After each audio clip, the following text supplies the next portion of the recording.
Washington and Spokane voters are famously independent, voting for the person and not the party. Voters want to know the person behind the policy. Join host Sulani Madsen as she interviews 2016 general election candidates for local, state, and federal office on the experiences that have shaped their lives.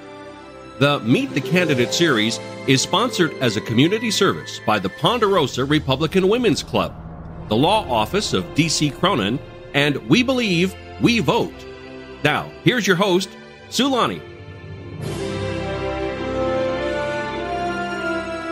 Welcome to Meet the Candidate, and my guest for this session is Cathy McMorris Rodgers. Welcome, Cathy. Thank you. Great to be with you. So glad you could join us here in the studio in Spokane.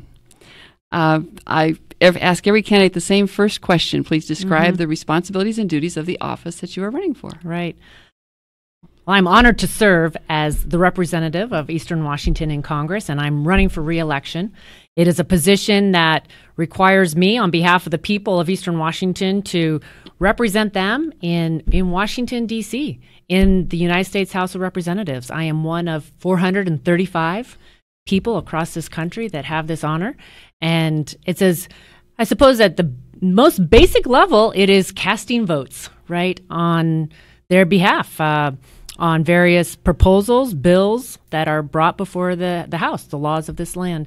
But in order to make smart decisions and to be an effective leader, there's a lot more involved. And it is making sure that I am informed and educated and making the best decisions possible, being a leader, being a partner in moving priorities that are important to Eastern Washington forward. Okay, that's a good description. And what do you bring to this? A little bit about your formal education and what you bring to this position. Well, as far as a formal education, I was the first in my family to graduate from college. That was my parents' dream for me for as long as I could remember. My family owned an orchard and fruit stand in Kettle Falls. We raised cherries, peaches, and apricots, and I grew up working alongside my brother and my parents. I attended Pensacola Christian College in Florida, largely because they gave me a scholarship. And when you're paying for your own college, that was an important factor. And then some years after that, I went back to school, and I have my executive MBA from the University of Washington. Okay, too bad you didn't do that from WSU, but I'll forgive you for that. I'm a Coug in my heart. So there's all sorts of informal education that one accumulates through their lives. Is there some particular aha moments that you've experienced in travel or family or work? Sure. Well, I am grateful for having been involved in in the family business, and growing up, it was just a part of our lives that we were working from my earliest days. I had chores. And through all of that, I think I was learning responsibility. I was gaining a strong work ethic. My dad was also very involved in the community, and I appreciate his example in that regard. He was involved in the Kettle Falls Chamber of Commerce and the Farm Bureau and the Republican Party, and but he was active, and he impressed upon me the importance of giving back and being a part of building a strong community. And that part of it is a business, part of it is your family, but it's also being a part of, meeting the needs in a community. My brother had the travel bug, and early on out of college, he just decided he was going to start taking trips around the world, and he invited me to go along. And it was one of those, you can take it or leave it, Cathy. And I'm so grateful that I took him up on his offer. And we've traveled many places around the world. I've been able to, it started out with the backpacking in Europe, but we've spent time in Asia and China, Japan and Guam. We've gone to Spain and Portugal and Morocco, and just through all of those experiences, being able to see firsthand, it is true that I think more Americans need to travel. We need to go experience different cultures and different countries and different ways of life. I come back more grateful than ever to be an American. And I appreciate what this country has to offer. I think we take for granted quite often what America has to offer in just whether it's the rule of law or equal opportunity. We have great education, schools, and by traveling, you're reminded of that and you see that. I think it does help put first world problems into perspective if one has seen what it looks like in other places. So you have family and living with you in Washington D.C. as well as in Spokane. But tell us so about the kids. I was 35 and single when I was first elected to Congress, and then best thing that has happened since I was elected was meeting Brian Rodgers, hometown kid from Spokane, and then he headed off to the Naval Academy and he retired as a naval commander. He flew for the Navy. His dad was mayor of Spokane at one point, and we've since had 3 kids. Cole is 9, Grace is 5, and Brent is 2, and Cole was born with Down syndrome. I've learned a lot more about special needs and some of the issues around that. But yes, and since the kids started school, we've transitioned to DC. Cole went through the Guild School here in Spokane, and so grateful for the Guild School. But in order to keep our family somewhat together, what we do now is the kids are in school during the school year in Washington, D.C., and then they're home for the summer. And they are very excited to be in Spokane for the summer. Cole played in Hoop Fest this year, and then another 3-on-3 tournament out in the Valley. He loves basketball, and it's just it's great to be home. Okay.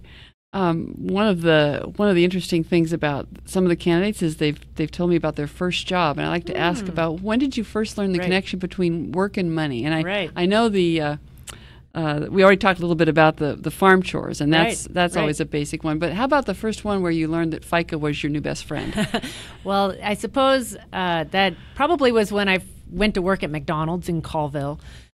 And that was it's an American classic first job. Yes, and I learned about minimum wage and then how much out of my check they took. Yes, but it was working. I loved working drive-through, and I think I learned how important it was that you smile and you welcome and you greet everyone in a certain way, and those were great learning experiences.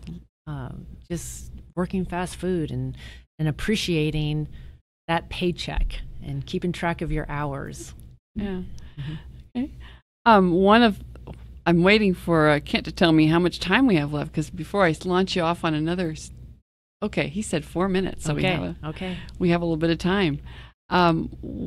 One of the things about the 5th Congressional District that some people don't realize is just how large it is geographically. And tell us about some of the places that you've traveled within the 5th Congressional District. The 5th Congressional, so there's 10 congressional districts in Washington State. The 5th is by far the largest and is one of the largest congressional districts in the country. Now, there are some congressional districts that are an entire state, like South Dakota, North Dakota, Montana.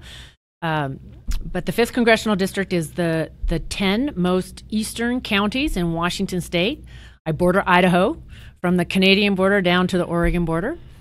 So it is Republic to the northern counties of Ferry, Stevens, Pend Oreille, up Ione, Medellin Falls. I go all the way down to Walla Walla, where it's exciting to see what is going on in the wine country. I represent Washington State University, Eastern, Gonzaga, Whitworth, Whitman, the community colleges, and it's an amazingly diverse district. When you think about from an economic perspective, you have agriculture is the number one industry in Eastern Washington, largely driven by wheat, but then there's a lot of other parts of agriculture. We have some potatoes and apples and cattle. Up north, it's timber, mining, and then in Spokane, it's healthcare. There's some technology, manufacturing, and I can tell you that by far the best, the highlight of this honor of serving in Congress has been the people that I get to meet. And I am inspired by people that I meet all around this district that are doing their part in their families, in their communities, starting businesses, starting nonprofits, figuring out what the need is, and stepping up and making it happen. And these values that I think so often we take for granted in Eastern Washington, that your word's your bond, that your a handshake means something, and you don't have to, get a contract in writing, that you're trustworthy and honest, and that you help your neighbor expecting nothing in return, because that's part of being a neighbor and part of a community. It's not like that everywhere else. And I'm really, really proud and honored to represent this district and the people that live here. Okay, well, we are spoiled, I think, having lived here all my life as well. Well, we're getting down to that last couple of minutes where I like to ask the question of why vote for Cathy McMorris Rodgers to represent us as the 5th Congressional District Congresswoman. Right.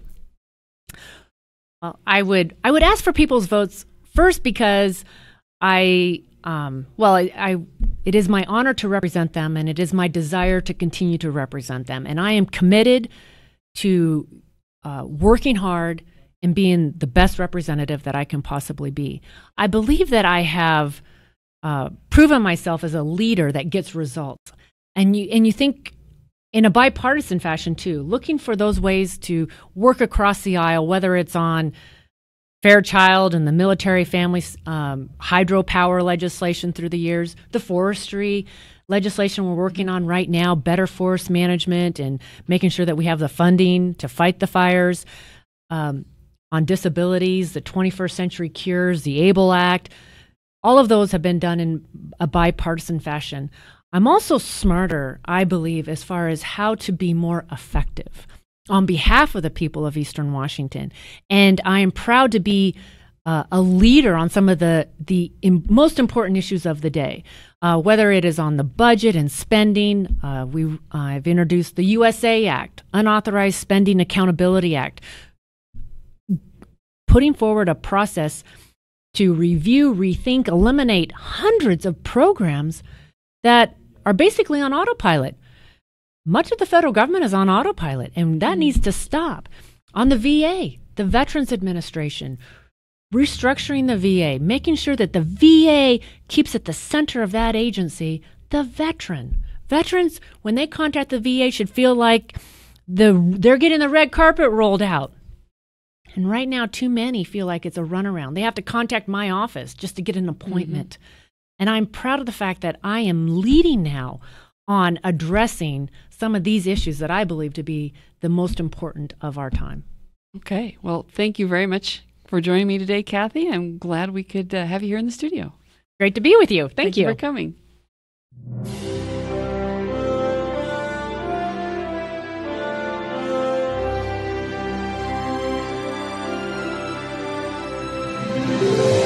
Meet the Candidate is produced in Spokane, Washington by SpokaneTalksOnline.com, which is solely responsible for its content. The Meet the Candidate series is sponsored as a community service by the Ponderosa Republican Women's Club, the Law Office of D.C. Cronin, and We Believe, We Vote. All Meet the Candidate conversations are posted on our YouTube channel, posted as a podcast on our website, and will be featured in our 24/7 live stream. Find us at SpokaneTalksOnline.com.